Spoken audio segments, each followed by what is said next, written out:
को स्नान कराओ, पहले इनकी सेब बनवाओ, बाल कटाओ, दाढ़ी कटिंग कराओ, फिर इनको श्री कृष्ण गोविंद हरे मुरारी हे नाथ नारायण वासुदेव एक दोने में ले लो सारा। बोलो विष्णु भगवान की जय। क्या और अपने नगर को चला। जब इन्होंने अपने नगर के लिए प्रस्थान कर दिए तो भगवान सोचे लो इसकी परीक्षा ले, इसको इतना सारा धन मिला हुआ है, इसके आत्मा संतुष्टि या नहीं है। तो एक दंडी यानी एक साधु का रूप धारण करके इसके पास में गए, आदर पूर्वक क्या बोले कि हे बड़े पुत्र, हे वैश्य, आपकी नौका में क्या है।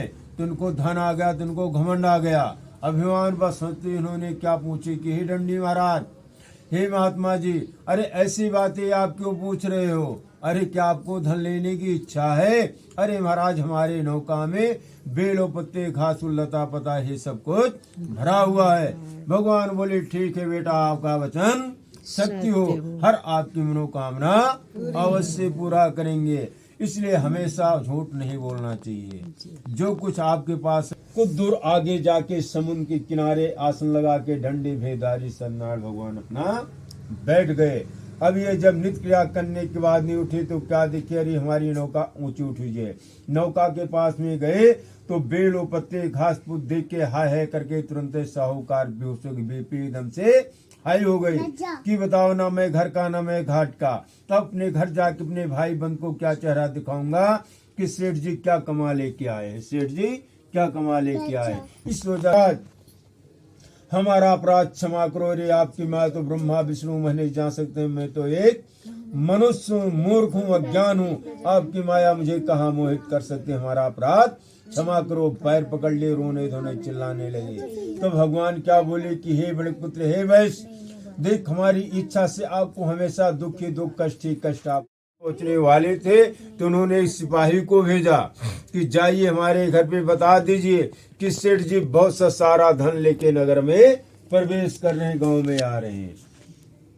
जैसे आदमी प्रदेश से गांव को जाता है, लेकिन पहले वहां फोन पहुंच जाते हैं कि स्टेशन पे। सिपाही घर पे पहुंचा तो क्या देखा, कलावती और लीलावती दोनों बैठी सत्यनारायण भगवान जी का कथा सुन रही है।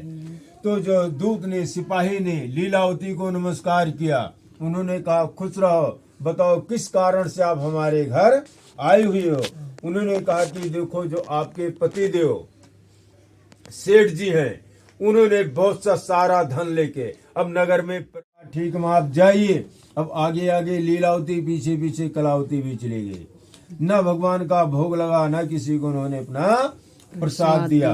जब वहां गंगा जी के तट पे पहुंची तो क्या देखी, इसका पति नौका पे बैठा हुआ है, लेकिन निगाह से निगाह, अगर हमारे बच्चे से, परिवार से अगर कोई गलती हो रहा तो हमारा अपराध क्षमा करो, क्योंकि ससुर दामाद दोनों एक साथ में आए हुए थे। मैं तो खैर नौका से नीचे उतर लिया था, हमारा दामाद नौका पे बैठा हुआ था। हमें जो आपकी कन्या कलावती हमारा पूजा भंग किया, हमारा प्रसाद अनादर किया है, अगर ये घर जाके भगवान का भोग लगा के और चरणामृत प्रसाद खा के आएगी तो जैसा था वैसा इसका पति बैठा हुआ इसको प्राप्ति हो जाएगा।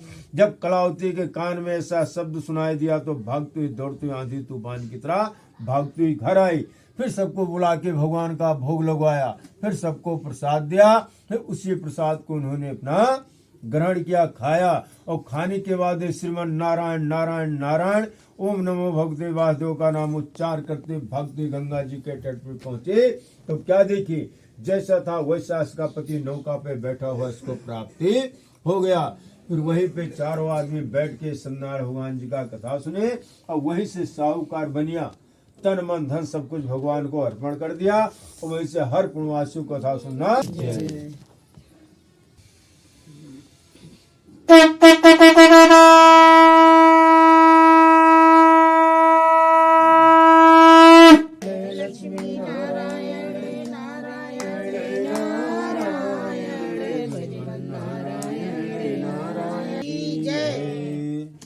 के राजा थे तो उन्होंने एक समय भगवान का प्रसाद त्याग दिया था, न लिया था।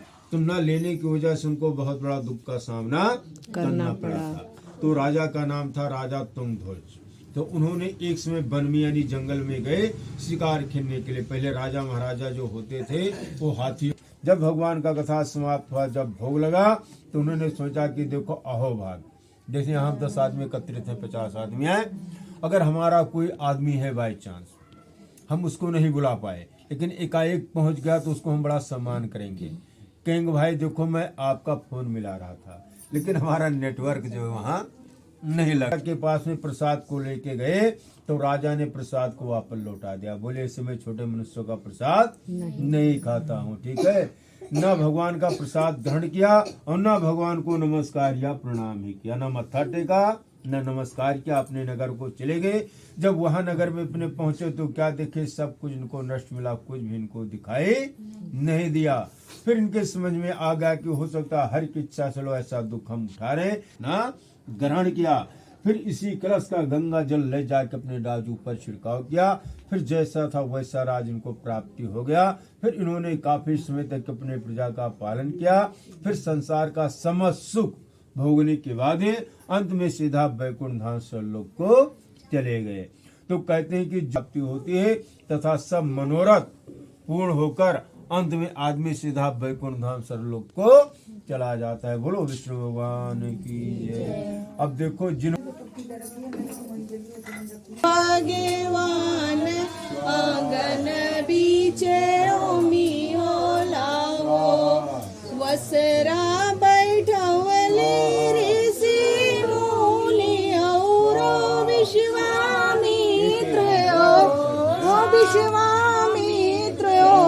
साखी भीतरी बैठवली भगवान आंगन बीचे ओमी लाओ, सखी कावखी आयु भगवान आंगन बीचे ओमी लाओ।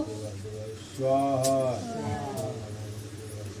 स्वाहा। फल फूल खाइले ऋषि मुनि और विश्वान आंगन बीचे होमी लाओ, सखी कावदिय भगवान आंगन बीचे होमी लाओ।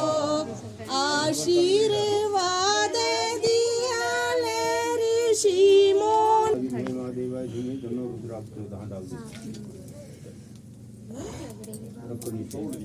अब ये क्यों उठाओ, यहाँ से धार बनाओ, हैं? देखो इधर। नहीं टूटने चाहिए। देवाय धीमे तन्नो रुद्रा प्रचोदयात्। ले जाओ ऊपर। देवाय धीमे तन्नो रुद्रा प्रचोदयात्। और उठा दो ऊपर। तस्मै विद्महे महादेवाय धीमे तन्नो रुद्रा प्रचोदयात्। बस रखो। लड्डुअन का भोग संत करे सेवा। जय गणेश जय गणेश जय लक्ष्मी रमणा। सत्यनारायण स्वामी सत्यनारायण स्वामी जय भगवत सविराजे नारायण कर कंचन माल की ओम जय लक्ष्मी रमणा। ओम जय लक्ष्मी रमणा स्वामी जय लक्ष्मी रमणा। हो गया।